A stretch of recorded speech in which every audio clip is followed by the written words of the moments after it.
zo guhagarara mu cyiciro turimo. Yagiye kubavuma ananirwa kubavuma, musananirwa kubavuma ngo nuko Imana yari hagati muri bo. Amen. Aha Baramu abonye kuvuga bidashoboka agira inama Baramu, ariko tukumvikana aramubwira ngo aba bantu ntibabashobora bakiri kumwe n'Imana, ariko dukoze strategy bagakora ibintu Imana yandika bavamo, turababarira ku icumu twabigenza ngo bategura abakobwa babo mu kazi. Bari abakobwa beza cyane, bakora ibirori, bashyiraho ibirori by'imyidagaduro. Baravuga ngo umwisirayeli wese mumureke yinjira atishyuye, kugira ngo tubone uko bandura. Nibanda turabizi neza ko Imana irava hagati muri bo. Babatega ibintu bitatu. Icya mbere baravuga ngo ibintu byose biza kuribwa no kunywera muri ibi birori bibanze biterekerezwa ibigirwamana, kuko turabizi ko Imana yawe nta kintu wayibangikanya nacyo. Nibabona aho gusenga ibigirwamana irababona. Kabiri iravuga ngo mubareke basambane n'abo baba mu kazi mu buryo bworoshye. Hagira ukora umwisirayeli, Bibiliya iratubwira ngo bariyaguza kubara 25 ngo Imana inamanukira abantu. Ibyari byaranyuranye kubavuma bishobotse mu kanya gato kavuye n'ibirori. Dukeneye imbaraga zo kugira ngo turwane n'urwego tugeze. Yego. Kandi buri wese ku giti akeneye imbaraga zo kubasha kurwana n'icyerekezo n'urwego ageze. Imana ishimwe. Kandi utazikeneye akeneye imbaraga zo kurwana na Yesu umwana w'intama w'Imana. Turasomye ngo yasabye imbaraga, arimo areba bihambwe, arimo areba Golgotha, ngo arayitinya yumva ageze ubwoba, ngo asaba imbaraga. Imana ishimwe. Ndagira ngo mvuge, turaza kuvuga bikeya kubw'amasaha. Ndaza kuvuga imbogamizi ebyiri zijya zituma umuntu atakira imbaraga zo kuba yaba ku rwego rwe. Hari ibintu bijya bituma umuntu atakaza izo mbaraga. Twasomye ijambo ry'Imana mu gitabo cya 22:3. Ikintu cya mbere gishobora gutuma umuntu atakaza imbaraga cyangwa se atakira izo mbaraga cyangwa se atabona izo mbaraga kugira ngo zimubashishe kurwana ku rwego. Icya mbere ni ukutita ku miburo y'Imana agaterwa atiteguye. Yego. Ndaje twagisomya tukivuga. Ni ukutita ku miburo y'Imana maze umuntu agaterwa atiteguye. Yego. Mukanya tugiye gusenga Imana, twibwire ngo duhibara. Bibiliya muri Bibiliya Imana itanga itazimana iyo tubishatse by'ukuri. Ikintu cya mbere cyane gituma umuntu atakira imbaraga ku cyiciro agezemo ni ukutita ku miburo y'Imana agaterwa atiteguye. Hari ahantu Imana igeze kandi nta rwego ushobora kugeraho udakeneye kuburirwa n'Imana. ibibaho ibishoboka kubera ko Imana ni alfa ikaba na omega, ni itangiriro ariko ikaba n'iherezo. Mu yandi magambo yo ishobora kureba iherezo mu itangiriro. Yego. Amen. Ibi bintu biraza kuryoha, biraza kugira umurongo. Hari ahantu umuntu hagera Imana ikamubwira ngo nyamuneka kandi reka mbabwire akantu k'ubwenge. Imiburo y'Imana ujye yakira utitaye kuyizanye, kuko Satani ntiyakugira inama zo kuyoga n'Imana. Yego. Amen.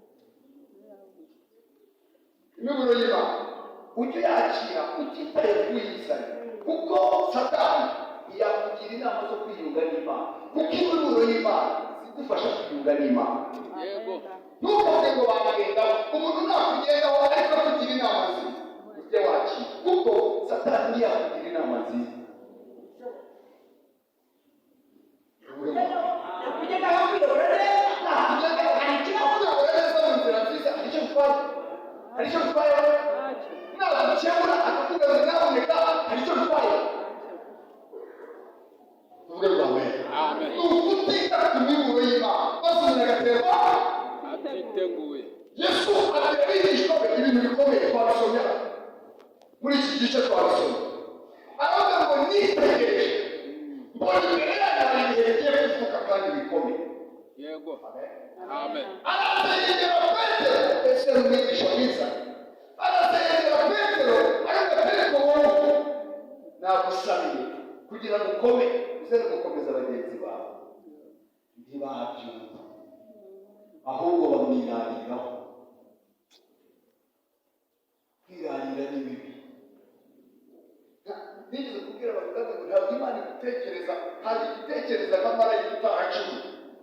Imana isi nk'umunyantege nke ariko ukeneye imbaraga zayo kugira ngo kubera ko no gutungana bigaragarira muri wowe. Bakuru Pawulo yavuze ngo nzirata intege nke zanyu kugira ngo gukomera n'imbaraga zima ngo bijye bigaragarira muri njyewe. Muri Pawulo yavuze ko azirata intege nke zanyu kugira ngo gukomera no gukora kw'Imana bigaragarire hehe. Nigeze kubwira abantu ngo igifasha abantu si uko tubabwira ibintu bihambaye Imana yadukoresheje. Igifasha abantu ni ukuntu tugaragaza ko Imana yakoreye mu ntege nke zacu kugira ngo n'abanyantege bagire ibyiringiro byo kuzakoreshwa n'Imana. No kuvuga ko twakijije ibibuga, kuvuga ko impumyi zaregeye, kuvuga ko twasengeye mu biti bya metero 50, bene ibyo bintu bishobora kudafasha umunyantege. Ariko iyo tuvuze ukuntu Imana yakoreye mu ntege nke zacu bituma n'abanyantege bagira basubizwa n'ibyiringiro n'Imana yadukorera Imana basubije. Abigishwa rero ntibita ku bihugu n'amabwiriza. Buri cyiciro cyose ugezemo kiba gifite ubudayimoni bushya bwo kurwanirizaho. Abisirayeli bari mu butayu bajya i Kanani, ubu ikintu Imana yabasaba bataragera i Kanani rero bavuga ngo munyizere icyo cyose mwebwe mugira mute munyizere munkozeho umutima mumpanga amaso ntagire ikibajyana kure. Bageze i Kanani aho twita mu bisubizo iravuga ngo icyo kunyizera tuba turi ahubwo ikintu mumfasha niba ujya mu gahaha kuko urwego mugezemo ni urwego rwo kurya kandi mukajya mukajya mutare. Rero nimumara kujya mu gahaha ntimuzikomanga mu gatuza ngo mubaze ngo mbese Imana ni iki. Muzabe hasi kuko muza kugeze mu rundi rwego. Reka nkubwire urwego rwose urimo leta y'uburyo bwo kurwaniriza aho hantu. Niyo mpamvu ukeneye kwita ku niburo y'Imana kugira ngo uzabashe gutsinda urwo rwego. Niyo mpamvu ukeneye kwita ku niburo y'Imana kugira ngo uzahatambukanishe amasheja, uzahatambuke udatangara. Amen. Amen. Imana ishimwe. Imana ivugana na Yesu rero arabonetse nabonye hari dayimoni wo kugomoshya uri imbere yawe. Aravuga ngo nimube amaso kandi mugire muterere kandi musenge. Haleluya. Ngo barangije bamwirariraho. Petero aravuga ngo njyewe ni abandi babikora, njye Petero siwezi. Turimo abantu Imana igiburira tukihagararaho. Mbese nabikora hafi Imana yanjye sinayitekereza we hafi. Ukeneye imbaraga zo kugira ngo ibyo uri guhamya bibashe gushinga imizi. Ukeneye imbaraga zo kugira ngo ubashe kuba muri icyo cyiciro ugicane mu mucyo. Uzajya dufite abantu basengaga abashomeri Imana ikaba yarabaye akazi gusenga bakamera. Hari abantu bahawe abana barabasengeye none ubu bakaba batagisenga.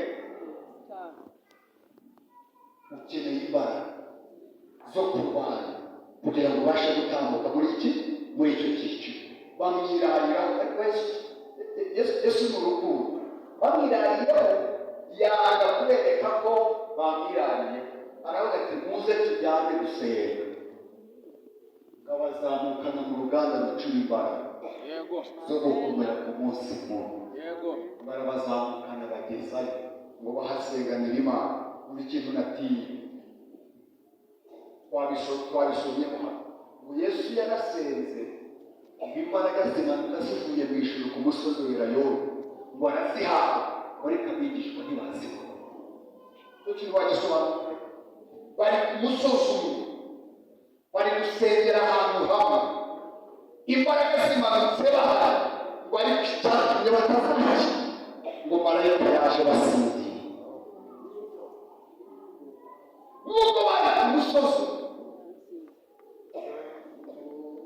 Imana ikuyobore nuterwa n'ibyago by'uzabayobozi ntibigakiza ubwiyambaza ubuyoboke Yesu niwe shoboza tuganira Imana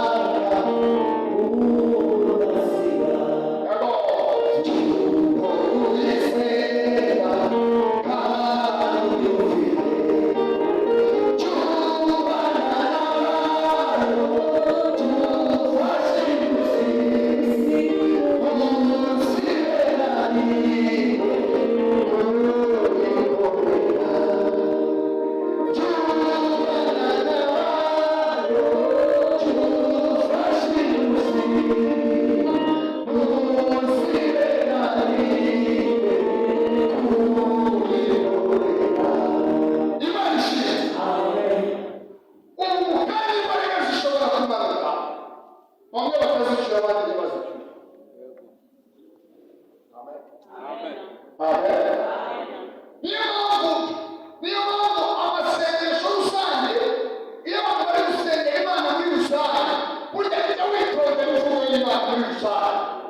ngasanga bageze bati basinziriye utita ku migoro y'Imana umuntu agaterwa atunguwe bijya bituma atakaza imbaraga mu gihe yari ageze Imana Yesu yavuze ngo mube maso reka mvuga akantu karamanutse muraza kumbwira niba ariko cyangwa atari hari igihugu w'Imana ushobora kuza utandukanye cyangwa se ushobora kuza ubangamiye amahitamo yawe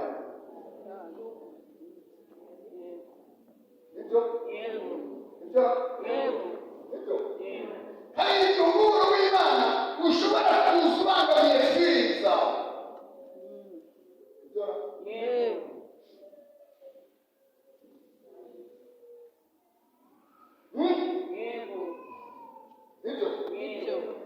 ukamanuka ijuru rikabanuka rikagusuhu kandi waramwibidumuriyemo urabigira ute hari igihugu w'Imana ushobora kumanuka ubangamiye stile zawe bakajyaga uzikuruta amazu meza noneho umugabo utazi kudutisha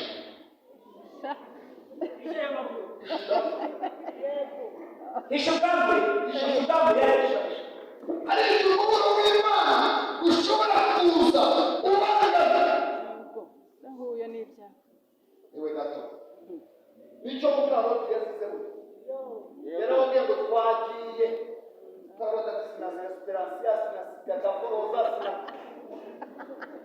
sinagenda nonaha wenda twazagenda kuwa kane wenda twazagenda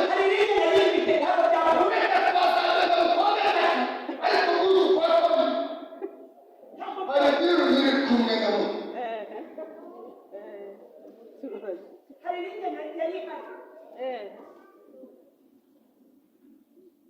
hari umuburo w'Imana uzuka bangamira gakondo yawe Yego. iwacu tubigeza dutyo umuburo w'Imana ukakubwira ngo hafi iwanyu ni mu ijuru niho dutegereje umukiza ko azaza akakubwira ngo muri uriya bakarudaya uze twambuke tugende none mu gihe iwacu tubigeze hari umusore wamwe ngo iyo yifite umujinya iwabo iyo barakaye ngo baryama bagana iyo wabo barakaye iwabo barametse rero umujinya w'iwacu ngo tuzabyibuze muri make umujinya wawe ni karande karande ariko kandi n'akana gato k'imyaka itatu kari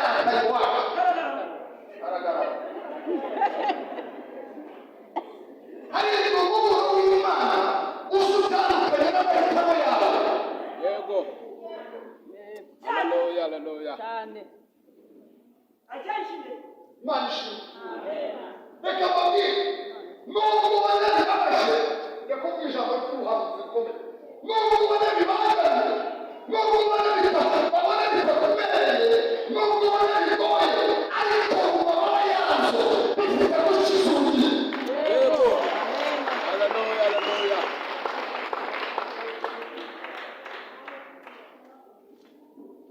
Ukuri kw'Imana.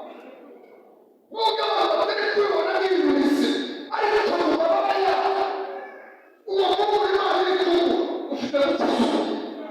Haleluya, haleluya. Amena. Tuzamurire Imana icyubahiro. Cyubahiro ni cyo. Ntabwo tuvuga menshi, ukuri kw'Imana.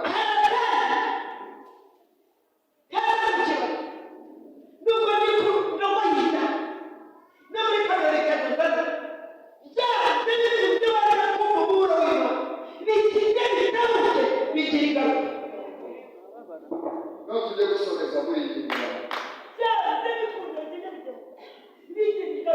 Kandi mbi imbaraga ntibaziguze, imbaraga ntibaziguze, kandi bari kumwe n'uzitanga ntibaziguze, kandi bari mu ruganda ruzicura umusozi w'Imana bavuka igitero kije gutwara Yesu kiba kiranga. Ariko mana.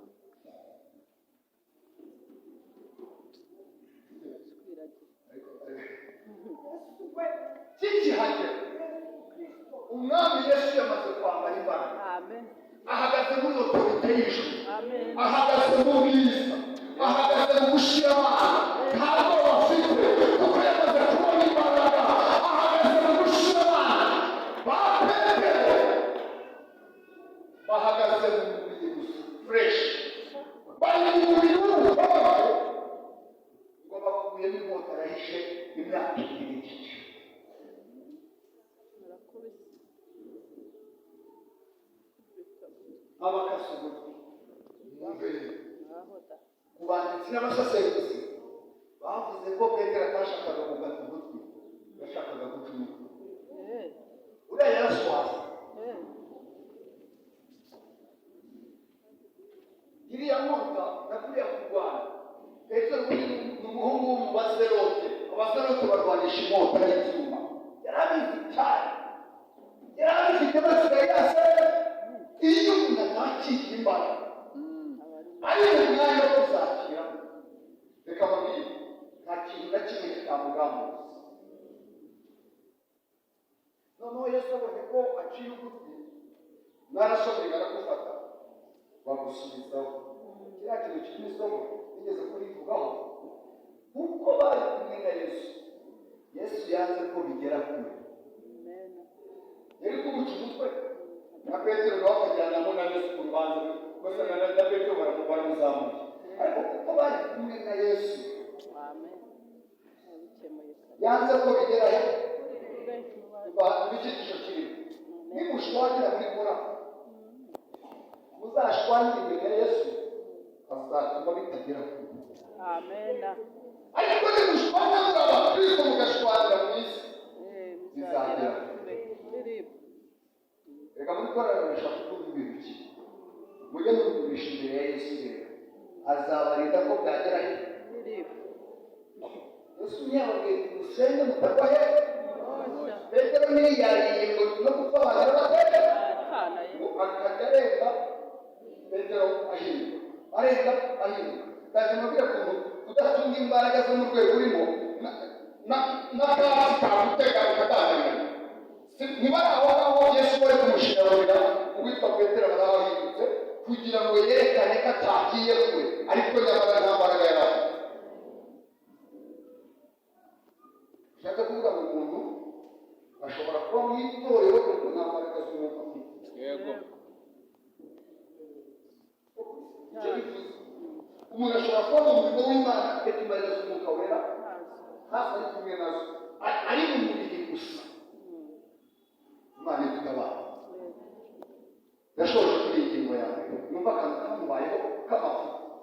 Niba ari aho ngaho, niba arimo basirikira, ibi bintu byose muri Bibiliya bifite ubusobanuro bw'umwuka. Ngo hawe umuja, ngo ababonye Petero, sinzi ko barakwitanye nko mu giterane. niba baramureba undi iyo babana Yesu uko byagenda kose iyo mwamuranye igihe ntabwo uri Yesu agusiga Yego. Amen. uburyo dushobora kubura n'ahantu umuntu yawe wanavuga Kumva kandi. umuntu utuye Majengo cyangwa utuye mu Cyeretse za Gisenyi ashobora kuzunguruza igiswahili kandi ataramukongoma kuko ari umupaka neza ngo umuja arahindukira abwira Petero agahita kwa mugabo urimo uvuga uravuga uri Yesu urimo uvuga urimo uravuga Pawulo kandi n'umuja Petero aramubwira ukubona nanjye ndabibona ahubwo se byagenze bite niye kesi imuri ngo akiri muri aha haza umuntu aravuga ngo nigeze kukubwira Kumwe.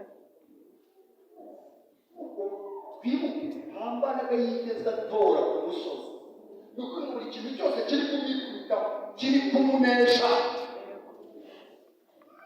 uyu munsi Imana iguha imbaraga zo guhagarara mu cyiciro urimo izi mpamvu zivuye mu ijuru zo guhagarara mu cyiciro ugeze unyuma zo guhagarara mu mwanya urimo uzihagararemo rero Petero aramwihatana kumugaragara ubwa gatatu urabisomye Yesu yubura amaso baramwitegereza ngo Petero ngo ararira reka mbabwire amwihakanye nta musirikare umushyizeho imbunda ni abantu bari aho ariko bitari kuwenda mu mwanya ntabwo mabijyanye mu Rwanda kuko bari bafite zo kuba muri icyo cyiciro akantu kose kaza kagira utere kabiri icyaka inzitizi ya kabiri ituma abantu batakira imbaraga zo guhagarara mu cyiciro cyabo icya kabiri ntabwo tugitinda ni ugushinjwa ariko umuntu agakomeza kwitwara nk'ugifite imbaraga amenye ko yashinzwe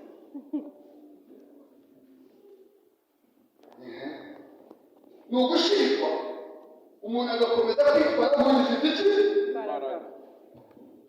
kandi zaragifite zarashize bateri feri zarashize ariko kuko afite inshingano nta kundi yageze agomba guhagarara ariko nyamara iyo bakubise kuri tekeri y'ijuru igipimo kirabo kwitwara n'umuntu ugifite imbaraga kandi zaragize utere muze gusoma igitabo cy'abacamanza 16:20 inkuru za Samusoni kwitwara nk'ugifite imbaraga reka mbabwire twigeze gusenga rimwe Imana yaturangiye kubaha imbaraga aho twasenganaga ubu imbaraga ziri gushira apfukamye abasengera Imana imbaraga turapfukama turasengera mwana w'umusore yapfukama kandi nawe yasubirana n'abandi noneho aza kumva gusoma pasi ugende ntabwo uri kugeze muri abahanuzi ngo bapfukama muri abashumba bagapfukama ndamubwira ngo ugize amahirwe uyu mwanya wawe upfukamamo ijuru rikaguhimba kuko urimo urabeshya ntazihana kwitwara nk'ugifite iki kandi zaragisuke kandi tugiye gusenga Imana inkuru za Samusoni twese turazizima n'umwana muto muri Sunday school baza bazizi akunda umukobwa w'itimuna witwa Delila ngo akajya Delila twigeze kwiga muri iki cyigisho turavuga ngo uriya Samusoni ibyaha yagize ni ugusubirayo yajyayo ntasubirayo byari kubara iyo yigiye gusa rimwe afata umuntu agataha byari kuba ari iki byari kuba ntabwo yakomeje kujyana icyo ari cyo akamenyero kongera mu kajyayo noneho wamaze kugerayo nka gatatu waramukunda biravuga ngo amaze kumukunda bimutangire mwicaze n'ugatisa gusobanura kuri kimwe Afurika yakane arabaga ati byararangiye nta kintu kugeza igihe Tenda mukeka bose bangi tujye gusenga Imana bose bangi umuhuga waraceke ariko kuko yaramwereje bamumenyera ibanga aramubwira ngo jewe izi dreadlocks ibisage mfite ku mutwe imbaraga zanjye nta muntu wigeze umazaho icyuma turogosha ku mutwe aramubwira ngo wanyogoshe ntacyo ubona nk'abandi ibanga rimwe ijambo riratubwira ngo aramwogoshe ngamwogosha ku bibero niko bibiri bivuga ngo mu gitondo abafilisitiya baraza samusoni ngo baramubyutsa ngo n'undi bari basanzwe baza akabyukira hejuru agafata agasaya k'indogobe akicira ihumbi n'ibihumbi agize abyuka zitagifite kumbe ngo yikabakaza basanga arabishwa imbaraga n'umwana w'uruhinja baraboha bamunogoramo amaso bamaze kumunogora amaso ngo bamujyana muri stade baramushinyagurira kamabwira ibirori bitatu bikunze kuba ikuzimu ikirori cya mbere gikunze kuba ikuzimu ni igihe umukristu ni igihe umwizeye arimo amarira ariko ntacyo yabihinduraho mu yandi magambo ni igihe umuntu yivumbuye ku Mana icyo gihe abadayimoni baraneze bagakora ibirori bakavuga ngo nyakanga ibindi birori bya kabiri n'ibindi bya samusoni ni igihe umukristo dayimoni yamaze kumufata mu biganza ubona ko hari iki haba ibirori bakanezerwa ngo bagateka bakarya bakishima dayimoni bivuga ngo twageze ku cyo icyo twiyemeje tugiye gusenga Imana avuga ko nta byishimo tugiye gusengera ibirori icyambere tugiye kubwira Imana twebwe ngo dukeneye imbaraga zo kuba ku rwego turimo kugira ngo tubashe guhangana na dayimoni mu rwo rwego kandi nanone muri aya materaniro twavuze iby'imbaraga z'umwuka wera twavuze ibyo kunesha no kurwana ushobora no kuba urimo wifuza kwakira Kristo nk'umwami n'umukiza adutange feve ntacyo bitwara ukavuga uti ibyo abarokore bibaye n'igihe abarokore narabasuye nkunda kuntu basenga nkunda kuntu baririmba nkunda Imana yabo nkunda ibihe byiza bagira by'agakiza nkunda ibihe byiza by'umwuka bagira ariko nanjye ndashaka kuzatura Kristo nk'umwami n'umukiza bakora Paul yavuze abaroma 19 yaravuze ngo umuntu niyizeza umutima wakatuza akanwa ko Kristo ari umwami azagera ufite itorero bazakizwa nta gikomeye ni ukwizeza umutima umuntu akatuza akanwa ko Kristo ari iki ari umwami kuko reka mbabwire babyeyi bagabo basore bakora turi kumwe muri aya materaniro gukizwa ni icyemezo cyiza umuntu ajya afata akiri muri iyi si azikize ntacyo bitwaye kadutambe iminota ibiri ubaye urimo wumva ushaka kwakira Kristo nk'umwami n'umukiza uhaguruke ku birenge byawe tugufashe wasanga uyu munsi ari umunsi wo kugendererwamo wasanga uyu munsi ari umunsi wawe wo guhabwa agakiza nawe ukabarurirwa mu bana b'Imana nawe ukabarurirwa mu itorero rya Kristo ugahabwa izina rishya